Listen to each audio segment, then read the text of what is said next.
நம்முடைய மிக பெரும் தாய்மார்கள் எல்லாம் குர்ஆன் ஓதி ஓதி அவங்களுக்கு விளங்குதோ இல்லைங்க, நடுவீட்டில் உட்கார்ந்து ஓதனாங்க. அந்த குர்ஆனுடைய சப்தங்கள் அந்த தக்குவாவுடைய பெண்களை உருவாக்கி, வேற ஒண்ணுமே இல்லை. நீங்க பயங்கர அவுளியாவாலாம் இருக்கிறோம்னா சொல்ல வரல. வாழ்வில் குர்ஆன் ஓதுதல் வர வேண்டும், அது தாய்மார்கள்ட்ட அதிகமாக வர வேண்டும். ஐஷா ரலியல்லாஹு அன்ஹா சொல்லிட்டு போனதோடு மட்டுமல்ல, அல்லாஹ்ட்ட துஆ செஞ்சாங்க. சூரா நூரை அல்லாஹ் இறக்கி தந்தார்.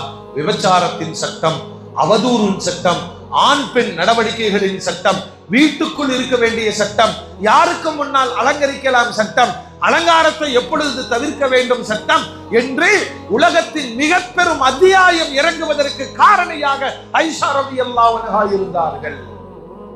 ஒரு பெண்ணால அல்லாஹ்ட்ட இருந்து ஒரு சூறாவை இறக்க முடியும்.